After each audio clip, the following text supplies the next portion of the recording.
വാപ്പയും ഉമ്മയും വിവാഹം കഴിഞ്ഞിട്ട് ഏറെ നാളാവാത്ത ഒരു 8 കൊല്ലം മാത്രം പഴക്കമുള്ള ഒരു ദാമ്പത്യത്തിൽ 5 വയസ്സായ ഒരു പെൺകുട്ടി മാത്രമേ അവർക്കുള്ളൂ. അവർ ഭർത്താവിന്റെ വീട്ടിൽ നിന്നും അവളുടെ ഉമ്മയുടെ വീട്ടിലേക്ക് പോരുന്ന വഴിയിൽ കാറിൽ വെച്ചുകൊണ്ട് ആ പെൺകുട്ടി ഉപ്പയുടെയും ഉമ്മയുടെയും സംസാരം കേൾക്കുന്നു. സംസാരം കേൾക്കുമ്പോൾ ഉമ്മ കരയാണ്. വാപ്പ ചീത്ത പറയുമ്പോൾ കരയുന്ന ഉമ്മയുടെ കണ്ണീര് കാണുമ്പോൾ എന്തിനാണ് ഈ വാപ്പ ഉമ്മയെ ഇങ്ങനെ വിഷമിപ്പിക്കുന്നത് എന്ന് ആ 5 വയസ്സായ പെൺകുട്ടി ആലോചിക്കുന്നുണ്ട്. നിങ്ങൾ എപ്പോഴെങ്കിലും ചിന്തിച്ചിട്ടുണ്ടോ സുഹൃത്തുക്കളെ? അത് നമ്മൾ പരസ്പരം വഴക്കടിക്കുമ്പോൾ ആ പിഞ്ചു മനസ്സുകളിൽ ഏൽക്കുന്ന മുറിവ് അവരെന്ത് ചിന്തിക്കുന്നുണ്ട്? ഈ തല്ലുകൂടാൻ എന്തിനാണ് ഒരു വിവാഹം, തല്ലുകൂടാൻ എന്തിനാണ് ഒരു ദാമ്പത്യം എന്ന് നമ്മുടെ മക്കൾ ചോദിക്കുന്നു. അതുകൊണ്ട് ബോധവൽക്കരണങ്ങളെ കൊണ്ടോ ക്യാമ്പുകളെ കൊണ്ടോ കൗൺസിലിങ്ങുകളെ കൊണ്ടോ നമ്മുടെ പെൺമക്കൾക്ക് വിവാഹത്തിനുള്ള ആഗ്രഹം ജനിപ്പിക്കാമെന്ന് ആരെങ്കിലും വിചാരിക്കുന്നുവെങ്കിൽ അത് ഒരു പരിധിവരെ സാധ്യമായേക്കാം.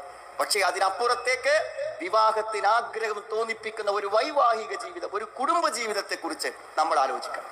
നമുക്ക് ഈ ഫാമിലി കോൺഫറൻസിന് ശേഷം നമ്മുടെ മക്കളോടൊപ്പം തിരിച്ച് വീട്ടിലേക്ക് പോകുമ്പോൾ നമ്മുടെ ആൺകുട്ടികൾക്കും പെൺകുട്ടികൾക്കും വാപ്പയെ പോലെ ഉമ്മയെ പോലെ ഒരു വിവാഹ ജീവിതത്തിന് ആഗ്രഹിത്തക്ക വിധത്തിലുള്ള സംഭാഷണങ്ങൾ ഉണ്ടാകട്ടെ, സന്തോഷങ്ങൾ ഉണ്ടാവട്ടെ, ഒരു പുതിയ കുടുംബ ജീവിതം ഉണ്ടാകട്ടെ. സുഹൃത്തുക്കളെ, അതിനെ ഫാമിലി കോൺഫറൻസ്.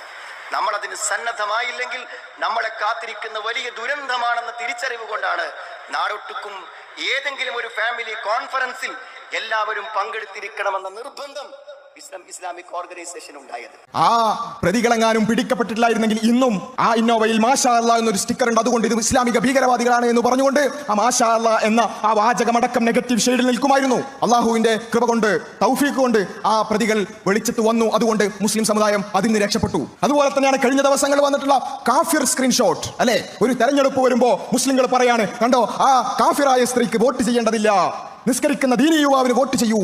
ഇങ്ങനെ ചിന്തിക്കുന്നവരാണ് മുസ്ലിങ്ങൾ എന്ന് ആളുകളെ കൊണ്ട് ചിന്തിപ്പിക്കുന്ന ഒരു രീതി ഒന്നാലോചിച്ചൊക്കെ. എന്ത് രാഷ്ട്രീയ ലാഭത്തിനു വേണ്ടിയാണെങ്കിലും ഇതൊക്കെ ചെയ്തു കൂട്ടുന്നവർ മനസ്സിലാക്കേണ്ടതുണ്ട്.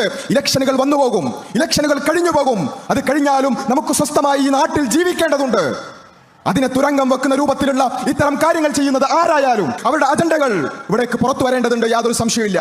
ഒരു പ്രവാസിയെ കുറിച്ച് നിങ്ങൾ എപ്പോഴെങ്കിലും ചിന്തിച്ചിട്ടുണ്ടോ? ആ മനുഷ്യൻ എന്തിനാണ് ഈ ഭൂമിയിൽ ജീവിച്ചത് എന്ന് നിങ്ങൾ എപ്പോഴെങ്കിലും ആലോചിച്ചോ? 42 കൊല്ലമായി വിദേശത്ത് ജോലി ചെയ്യുന്ന ഒരു മനുഷ്യനെ ഞാൻ കണ്ടു. 42 കൊല്ലം. അയാൾ എന്നോട് പറഞ്ഞു, സാറേ ഞാൻ പെങ്ങന്മാരെ കെട്ടിക്കാൻ വേണ്ടി 3 കൊല്ലത്തേക്ക് ഗൾഫിക്ക് വന്നതാ. അപ്പൊ അയാളുടെ മനസ്സിലുണ്ടായിരുന്നത് 3 കൊല്ലം ഗൾഫിൽ വരിക, ജോലി ചെയ്യുക, പെങ്ങന്മാരെ കല്യാണം കഴിക്കുക, തിരിച്ചു വരിക. പെങ്ങന്മാരെ കല്യാണമൊക്കെ കഴിഞ്ഞപ്പോഴേക്ക് അടുത്ത അസൈൻമെന്റുകൾ ഇങ്ങനെ കിട്ടി തുടങ്ങി. അയാൾക്ക് ഗൾഫിൽ നിന്ന് പോരാൻ കഴിഞ്ഞില്ല. താടിയും മുടിയും നരച്ച് ഇപ്പോഴും ഒരു ഷോപ്പിൽ ജോലി ചെയ്യുന്ന ആ മനുഷ്യനോട് പറയാം, 42 കൊല്ലം ഞാൻ വിജയകരമായി പൂർത്തിയാക്കി. ഒരു കൊല്ലത്തിൽ 28 ദിവസമാണ് മനുഷ്യന്റെ ലീവ്. ഒരു വർഷം 28 ദിവസം. വർഷത്തിൽ അയാൾ വീട്ടിൽ പോകാറില്ല. മക്കളുടെ കല്യാണം, പ്രധാനപ്പെട്ട കാര്യങ്ങളൊക്കെ ഉണ്ടാക്കുമ്പോൾ 2 വർഷത്തെ ലീവ് ചേർത്ത് വെച്ചിട്ടാണ് അയാൾ ചിലപ്പോൾ വീട്ടിലേക്ക് പോവുക. നിങ്ങൾ നോക്കൂ, അയാൾ ഭാര്യന്റെ കൂടെ ജീവിച്ചത്, മക്കളുടെ കൂടെ ജീവിച്ച എത്ര കാലം ഉണ്ടാവും നിങ്ങൾ കൂട്ടി നോക്കുക. പ്രായമായ ഉമ്മക്കും ഉപ്പക്കും ഒരു തോന്നലാണ് പലപ്പോഴും വരാറുള്ളത്. എന്റെ മക്കളൊക്കെ വളർന്ന് വലുതായി, അവരുടേതായ ശേഷിയിലെത്തി, അവരുടേതായ താല്പര്യങ്ങളും കാര്യങ്ങളും സ്വന്തമായി നടത്താനുള്ള ഒരു ഘട്ടമായപ്പോൾ ഈ ഉപ്പാവന് വേണ്ടാത്തവനായി, ഈ ഉമ്മ ഇപ്പോൾ അവന് കണ്ണെടുത്താൽ കാണാൻ പറ്റാത്തവനായി, ഒരു മുശാവറയും ഒരു കാര്യത്തിലും ഇല്ലാതെയായി. അതുകൊണ്ട് എന്റെ പ്രിയപ്പെട്ടവരെ, ഈ വിശുദ്ധമായ ഗ്രന്ഥം നിങ്ങൾ തണലിട്ട് കൊടുക്കണം എന്ന് പറയുന്ന 1-ാമത്തെ വിഭാഗം നമ്മുടെ മാതാപിതാക്കളാണ്. നമ്മൾ എത്ര ഉന്നതരാവട്ടെ, എത്ര ബുദ്ധിശക്തിയുള്ളവരാവട്ടെ, എത്ര വലിയ ഉന്നതങ്ങളിൽ വിരാജിക്കുന്നവരായിരുന്നാലും പ്രായമായ മാതാപിതാക്കൾ ഓർമ്മയുള്ളവരായി നമ്മുടെ ജീവിതത്തിലുണ്ടോ? ഏതൊരു കാര്യവും നീ അവരോടൊന്ന് മുശാവറ നടത്ത്. ഉപ്പാ എന്ന് സ്നേഹത്തോടെ വിളിക്ക്, ഉമ്മാ എന്ന് സ്നേഹത്തോടെ വിളിക്ക്. ആ വിളിക്ക് കാത്തിരിക്കുകയാണ് നമ്മുടെ 10,000-ങ്ങളും ലക്ഷങ്ങളും. അവർക്ക് വേണ്ട ഉമ്മാ എന്ന സ്നേഹത്തോടെ ഒരു വിളി, എന്റെ ഉപ്പാ എന്ന സ്നേഹത്തോടെ ഒരു വിളി.